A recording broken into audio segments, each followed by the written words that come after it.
Good morning. Today I want to play around with our hip movement, how our leg bones move in our pelvis, paying really close attention to what's going on with our pelvis and how our pelvis interacts with our rib cage. I want to check in with how responsive your abdomen is doing or being as we move our limbs in various different positions. If you decide you want to come into a bracing pattern with your rib cage, I want to help you notice all of that. Sometimes people will also find that when they move their hips, they start to realize there's all sorts of stuff going on in their neck. And so then they can see how they compensate with their neck and their jaw. So it becomes a really interesting practice to be able to really see how your whole system is working. Some of you will be looking at these movements and say, oh yeah, that's a core movement. Sure, if that's how you want to frame it, that's okay. I'm sort of being a bit like about it because I don't really see any of this as core work per se. What I see is helping ourselves move better, be very aware to the responsiveness that's going on within our system, and then working from there, okay? So let's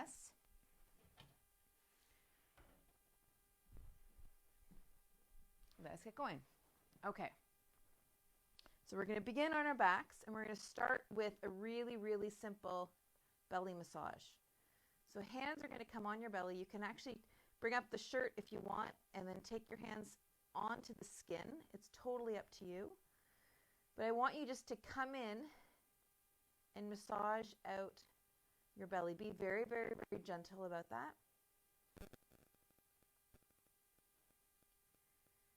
You don't need to dig in, but I just want you to feel your abdomen. A lot of people hold tension in their abdomen, whether it's for cosmetic reasons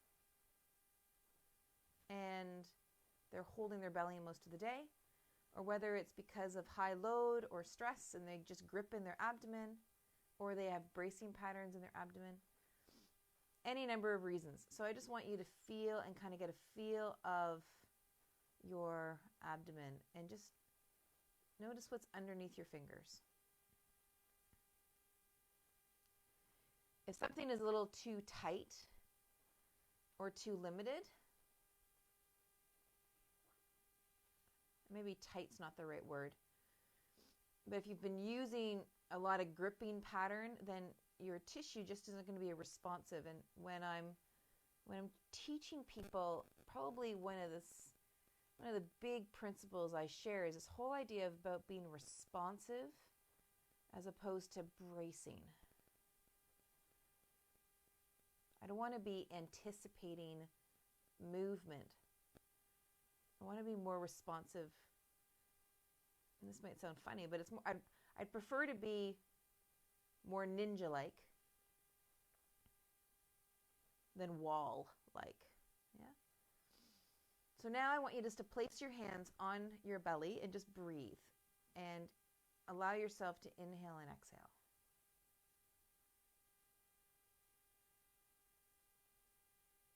And notice where you feel the belly, notice where you feel your breathing and how it's moving in your body. So you might feel your abdomen, you might feel it up into your rib cage, you might feel it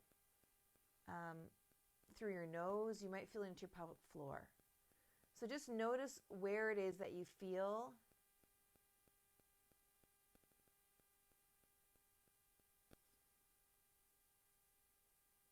Because when we think about our whole body, there is one theory about these functional components of our body being split up into an internal core and then global stabilizers, or an outer core and then power muscles.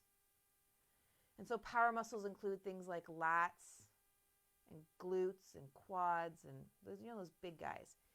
And lots of times people can overutilize power muscles to try and create stabilization that the littler guys on the inside should be doing. But it's like the outer ones, it's like us locking and loading.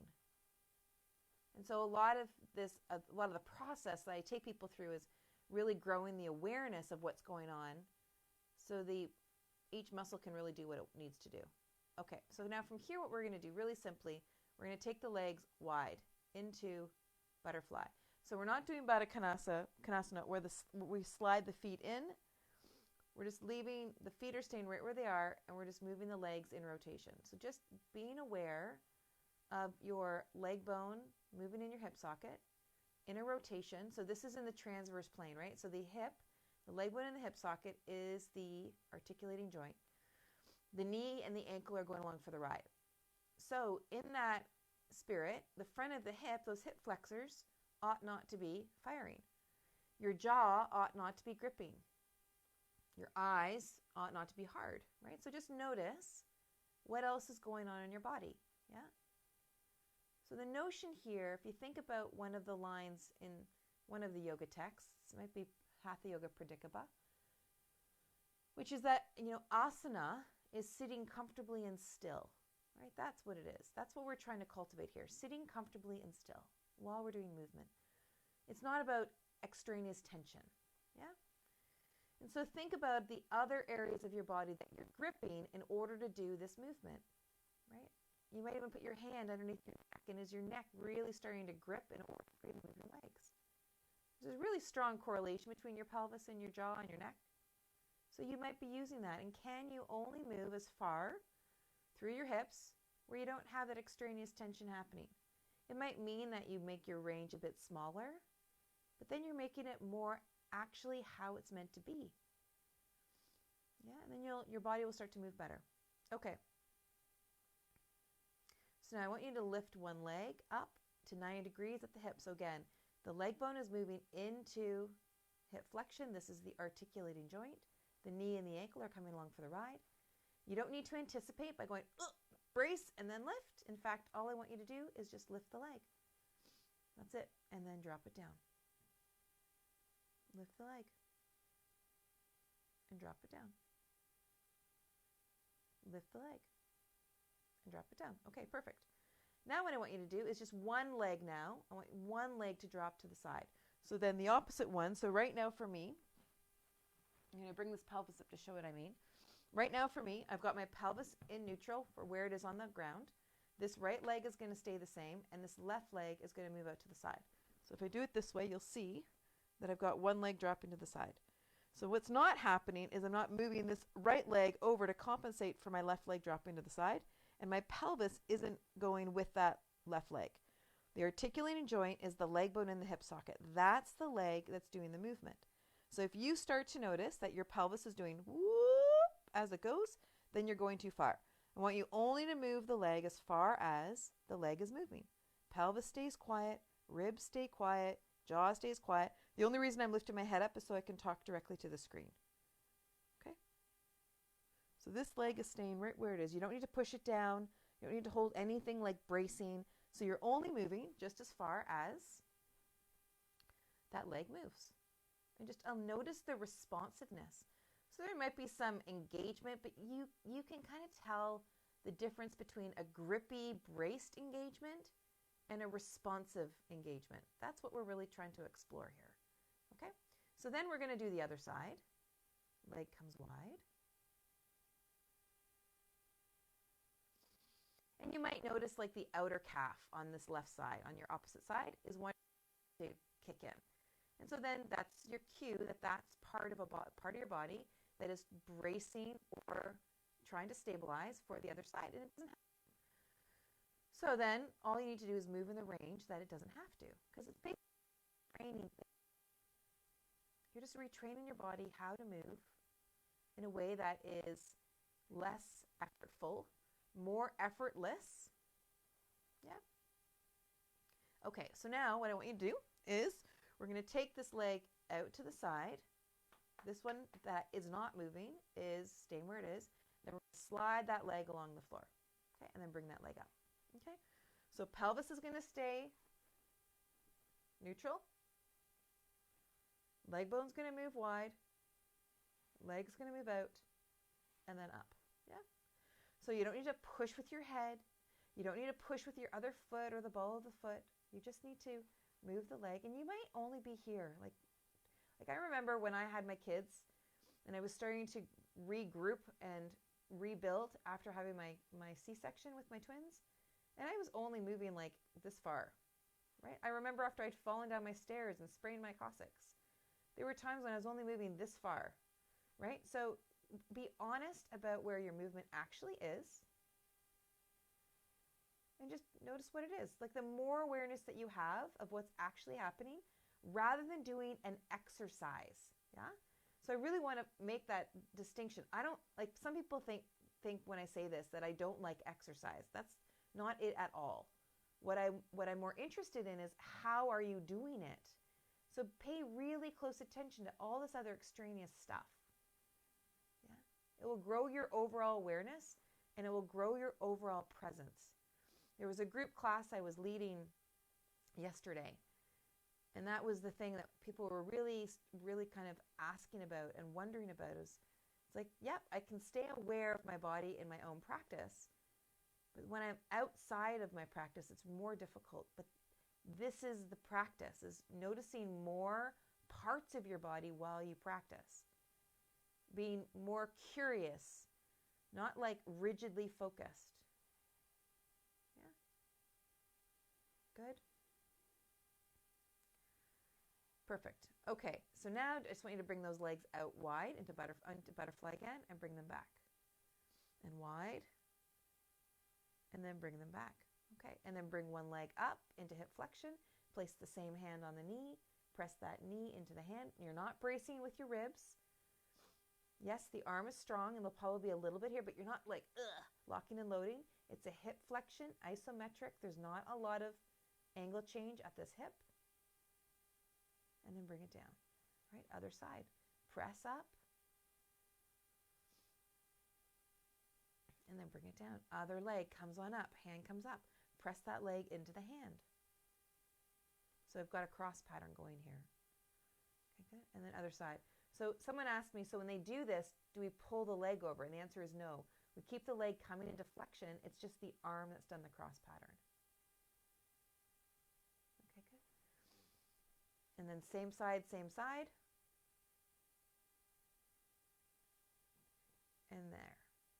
Okay, good. So now let's come back to this one, dropping the leg to the side, and then straighten it out and up. Moving that leg one in the hip socket, and then out. If you really want to play with this now, as that leg comes out to the side, there's no hip flexor, and then we bring it away, and then we can bring in the hip flexion. So rotation, and then out, away from us into extension, and back to rotation, and then up. Yeah, so pay close attention. Good, and then other side.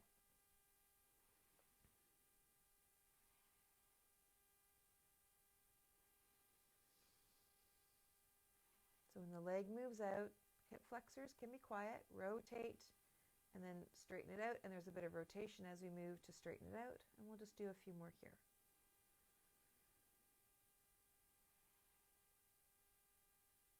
Okay. Okay, good. So now let's bring that leg back into hip flexion and start to straighten that knee up. And then drop that leg towards the floor and then bring it back up. Okay, good. And we're going to bend that foot back down. Other one comes up. Straighten that leg out and then come up. Okay, good. So what can be tricky with this one is that when we move, as that leg extends out, lots of people will want to arch their back, or they notice they arch their back and then they want to flatten their back. Okay, so try not to do either of those things. Instead, just notice where your pelvis is and bring the leg only as far as that pelvis doesn't move into an anterior tilt. Move as far as the spine doesn't move into extension. So you don't need to hold or brace anything. Place your hands on your abdomen and notice the responsiveness between your leg and your abdomen. Yeah. And like I said, you might only go this far and back up again. Keep it really, really easy. Keep it easy. It's not a big movement. So find the range where you're not having to extraneously grip. Yeah. So watch the jaw. Watch the neck. Okay, good. And then bring that back down. Lovely. Okay, so now we're going to come into a bridge pose. So with bridge pose, the articulating joint is hip and pelvis and spine, and then also up around the shoulder. But we're going to focus here at the hip. So you can see the angle here between my leg and my pelvis. That angle is getting bigger. So the aim here is to go into extension and then come back.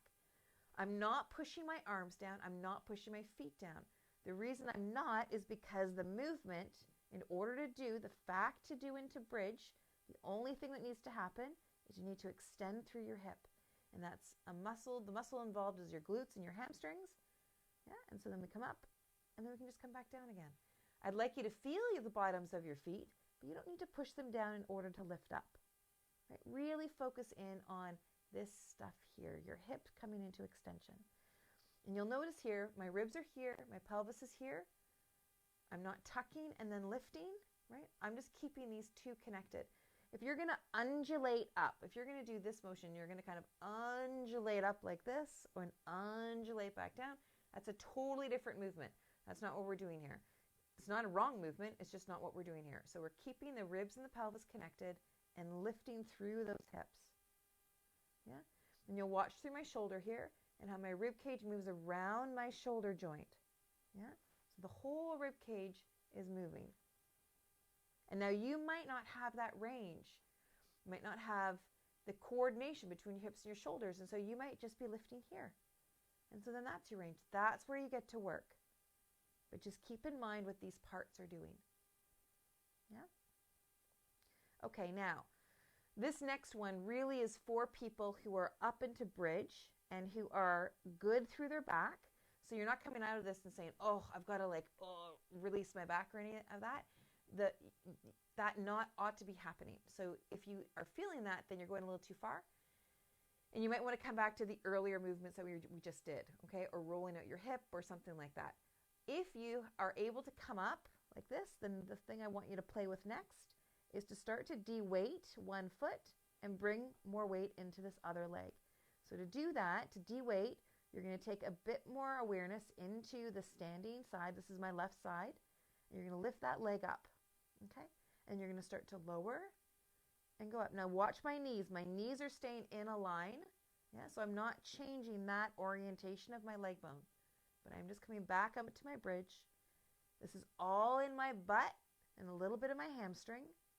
It's not in my back, right? So if you're in your back or your SI, then there is a coordinating pattern, de-weight, that you just don't have right now. Yeah.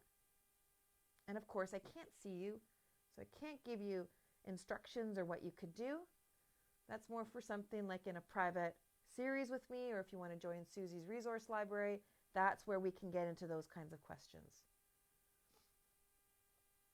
Good. Good. And then bring that down. Good. And just down and now notice. Now here's what's really cool. I think it's cool. You might not think it's cool, but I think it's cool. Is just notice what the result is in your body. And if you feel like your back is sore, then that's a good signal that you went too far. And you might say, but I could do the movement and I don't know what you're talking about.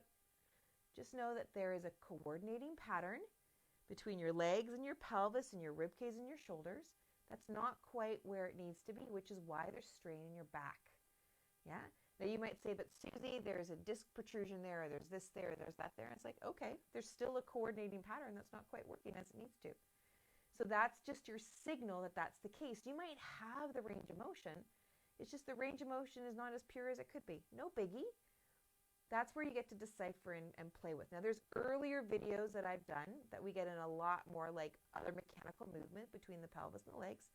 Work with those, or join me in Susie's resource library, or join me for 3 months of a private series. Dig into it if you really want to. Don't keep harming yourself, yeah? All right, there are ways out.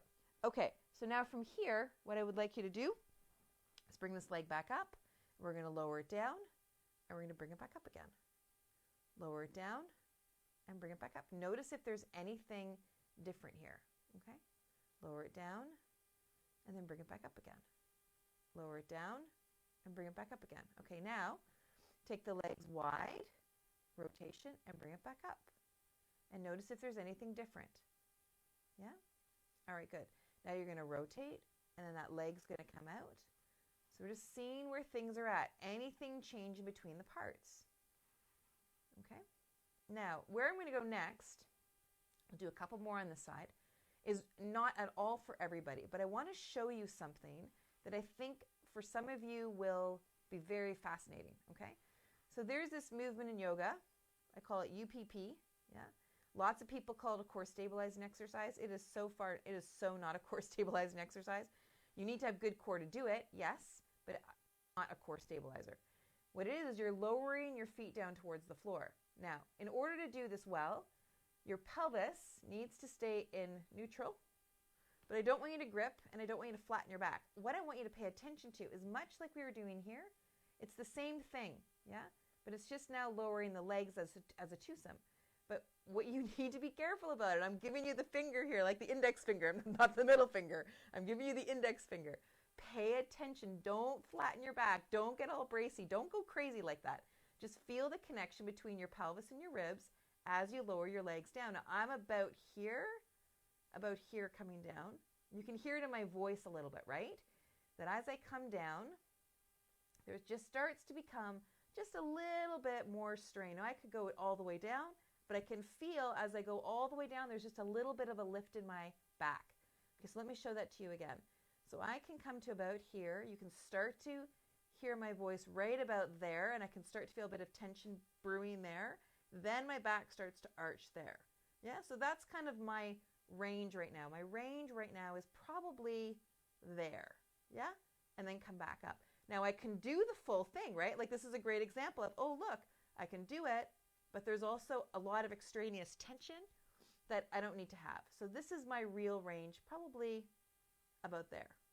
Yeah? Okay, so the idea is the pelvis is staying in neutral. I'm not hammering myself down in order to do it, but I am feeling the response in my body as my legs lower and as they lift back up again. Remember, that's not a core exercise, but you need to have good agility. You need to have good responsiveness and good of awareness of what's going on through your whole body in order to do that well. Okay, good. All right, so that was just for fun to explore because I know some of you like to explore bigger movements like that. Now what we're going to do is coming onto our belly.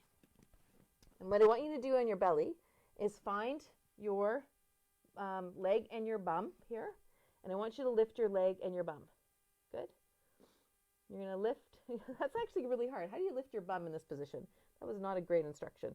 You're going to extend your leg bone in your hip socket here. And you probably can't hear me. So let me pull this out. I hope this works with my mic on the ground here. So you're going to raise your leg bone, and it's an extension of the hip. So your pelvis is staying neutral. So ideally you want the ASIS, the tips of your pelvis and your pubic bone to be even on the ground, ideally. And then from there, you lift the leg and then you lower it. Now I'm up like this so I can talk into the mic. I don't want you to be like this. I want you to be flat, okay? So you're going to lift the leg and you're going to lower it. Your back is not going to be sore. So if your back is sore, then this is not the movement for you, okay? And I would look at the other videos that I've already recorded on the stream and take a peek at those, okay? So you're going to lift. The knee is straight. It's just from the gluteal fold that I want you to think about. And then the other side, lift. Really, really, really easy. Now you might not be lifting as high as me. Pay really close attention to how your leg bone is moving into your pelvis, okay? Then I want you to bend your knee, and you're going to do the same thing. You've got to think about that leg bone moving in your pelvis. And pay attention to your neck, pay attention to your ribs, pay attention to your abdomen. You do not need to brace first before lifting. In fact, I want you to think about the responsiveness in your body as that leg moves. What else happens? Start to become aware of that. Now you'll get a sense of where we're going here is bringing, we're not going to do this today, but we're bringing our hands back. And what does that start to look like? It looks a little bit like floor bow, right? We're going to do that later though, not today. Okay, so now bring that back and now come into a little baby cobra. So your hands are going to come onto the mat. You're not going to push with your hands, but I do want you to peel your upper body off. And then you're going to come back. Peeling your upper body off. And now with the pelvis, your pelvis is staying on the floor. The two tips of your ASIS and your pubic bone, those are all on the floor even. And then you're going to come back down. To play with this further,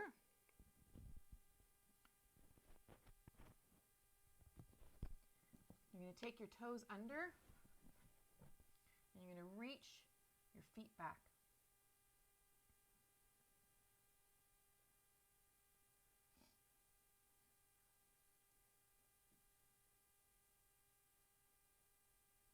Okay, and then drop your feet and come back onto your chest and your belly, hands down and towards your cobra, and then peel yourself off.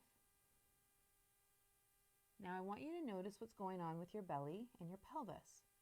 Feel the pubic bone, feel the two ASISs, those are the two front tips of the pelvis.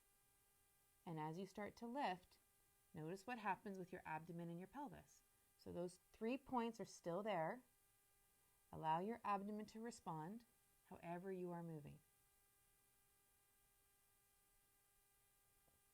Good. Okay, now begin to roll on over and come back onto your back. Now let's check in and see how you're doing. Bring the legs out wide, rotate them, and notice what's going on in the front of your hip.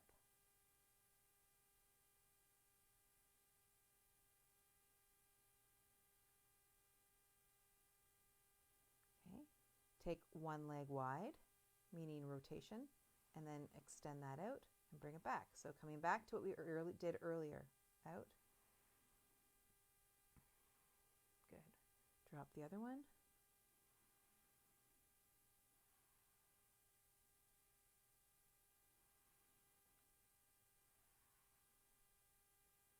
Notice if there's any difference in the control between your leg and your pelvis, your abdomen and your rib cage. Can your pelvis stay quiet? Yeah? Not out of brute force, but just out of responsiveness. Bring one leg up into hip flexion, take the hand on the front of the knee, press the knee into the hand. Notice if there's anything new present. And then other side.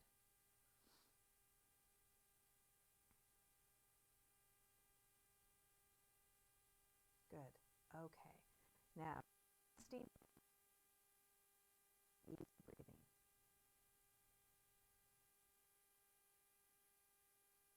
Back to a massage of your belly, whether it's above the clothes or under.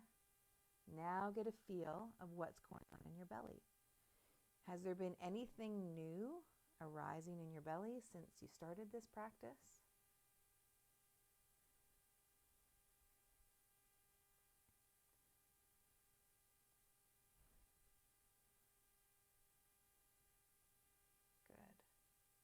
So many people think that we just have to work our core hard.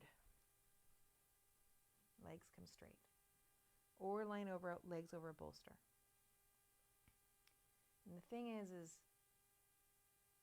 when we move better,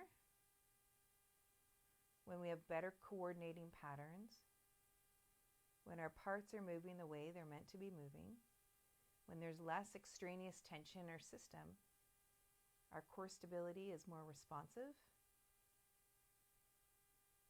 It's more connected. And it just is. Reduce your compensation and you will improve your core connection. Allow your breath to be easier and you will improve your core connection. Allow yourself to be curious and allow yourself to be responsive to the forces at play.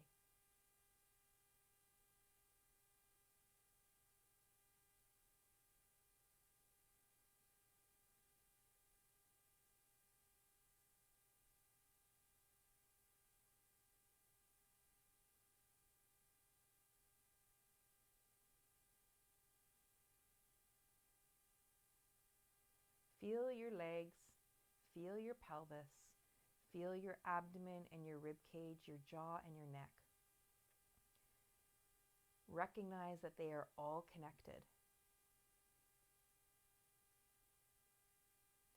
And as you grow your awareness so that you can feel and perceive them, more and more and more of them at a time, the greater your ability will be to move, and the greater your agility, the less pain that you will have.